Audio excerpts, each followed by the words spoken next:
Shalom, selamat pagi. Sate pagi hari ini bertemakan nilai diri, karya Pendeta Dr. Andat Ismail dari seri buku Selamat Ribut Rukun, terbitan BPK Gunung Mulia. Ali dan Badu adalah dua orang mahasiswa teknik yang sama pandainya. Keduanya belajar dengan tekun dan prestasi akademis mereka selalu sama bagusnya. Tetapi di luar dunia akademis, kedua sahabat ini adalah dua pribadi yang sangat berbeda. Ali banyak berprakarsa.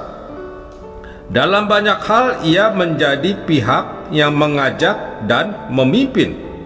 Ia mudah mengambil keputusan. Ia yakin akan dirinya dan senang berdiri sendiri. Sebaliknya, Badu jarang berprakarsa. Ia sering ragu-ragu kalau membuat keputusan. Ia cenderung bergantung kepada Ali dalam berbagai hal. Kedua orang itu mempunyai nilai diri yang berbeda. Nilai diri adalah penilaian menyeluruh yang ada pada seseorang tentang dirinya. Tiap orang mempunyai nilai diri. Ada yang tinggi seperti Ali, ada yang rendah seperti Badu. Nilai diri tidak mempunyai hubungan langsung dengan status sosial atau ekonomi. Seorang sarjana bisa mempunyai nilai diri rendah. Sebaliknya, seorang petani yang buta huruf bisa mempunyai nilai diri yang tinggi. Demikian pula nilai diri tidak ada hubungannya dengan kecongkakan atau kerendahan hati. Nilai diri tinggi tidak sama dengan tinggi hati. Demikian pula nilai diri rendah bukan berarti rendah hati. Orang yang bernilai diri tinggi mengetahui apa keunggulan atau bakatnya. Ia bangga dengan keunggulannya itu. Namun, ia pun tahu apa kelemahannya, dan ia tidak malu jika kelemahannya diketahui orang lain. Karena mempunyai keunggulan, orang yang bernilai diri tinggi pun bisa menghargai keunggulan orang lain. Ia menghargai dan mengagumi keberhasilan orang lain. Sebaliknya, orang yang bernilai diri rendah merasa tidak mempunyai keunggulan, bakat atau karunia apa-apa. Yang diketahuinya hanyalah kelemahan-kelemahannya. Ia takut bahwa kelemahannya atau kebodohannya itu diketahui lain orang, dan ia berpikir, saya akan dihina dan tidak disukai orang kalau kelemahan saya diketahui. Karena merasa diri tidak mempunyai keunggulan, ia cenderung bersikap iri atau syirik terhadap orang lain. Ia tidak mau mengakui keberhasilan orang lain. Bahkan ia cenderung untuk menutup-nutupi atau mengecil-ngecilkan keunggulan orang lain. Membuat penilaian kepada diri sendiri memang tidak mudah. Jika kita menilai diri lebih tinggi dari kenyataan, kita akan berpijak pada optimisme palsu, yaitu mengira diri cakap padahal sebetulnya tidak. Sebaliknya, jika kita menilai diri terlalu rendah, kita akan sulit mempunyai rasa yakin diri. Bagaimana terjadinya nilai diri? Nilai diri seseorang terjadi dalam proses yang panjang. Pembentukannya dimulai sejak usia yang sangat dini. Anak membentuk nilai diri sedikit demi sedikit setiap kali ia bercermin pada orang tua atau orang lain yang ada di sekitarnya.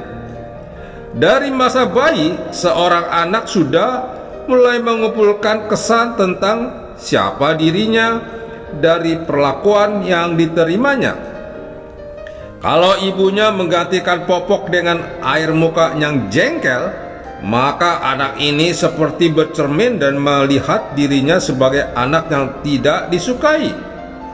Ketika anak berusia 2 tahun berlari-lari di kebun, lalu ibunya berteriak, "Jangan lari, nanti kamu jatuh."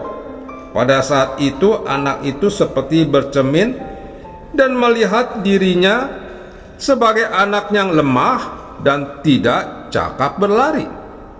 Ketika anak berusia 5 tahun sedang menggambar, lalu ayahnya sebentar-sebentar berkata, "Jangan begitu, jangan begini." Pada saat itu anak seperti bercermin dan melihat dirinya sebagai anak yang bodoh dan tidak bisa menggambar. Ketika anak berusia 14 tahun kemana-mana diantar dan dijemput oleh orang tuanya atau supirnya, pada saat itu anak seperti bercermin dan melihat dirinya sebagai anak yang bodoh dan tidak bisa pergi sendiri. Anak yang terlalu banyak diatur, dilindungi, dan diberi kemudahan oleh orang tuanya akan tumbuh dengan perasaan bahwa dirinya tidak bisa apa-apa. Ia enggan berprakarsa. Ia takut terhadap kesulitan dan tantangan. Rasa yakin dirinya kecil. Ia merasa kerdil. Ia merasa diri kurang dibanding dengan orang lain. Ia menilai dirinya rendah. Akibatnya, ia kurang menyukai dirinya dan mencintai dirinya. Padahal Tuhan menghendaki tiap orang mencintai dirinya. Dalam perintah kasih, Tuhan Yesus antara lain berkata, "Kasihilah sesama manusia seperti dirimu sendiri." Seorang anak mempunyai konsep tentang dirinya sesuai dengan apa yang dilihatnya pada cermin, yaitu sikap atau perlakuan orang tua atau pendidik lainnya. Dorothy Knowlton, seorang pendidik Australia, antara lain berkata, "Anak yang hidup dengan kecaman akan belajar mencela. Anak yang hidup dalam suasana permusuhan akan belajar bertengkar. Anak yang hidup dengan ejekan akan menjadi pemalu. Anak yang hidup dengan suasana iri akan menjadi pembenci. Sebaliknya, anak yang hidup dengan dukungan akan belajar untuk punya yakin diri. Anak yang hidup dengan pujian akan belajar untuk menghargai.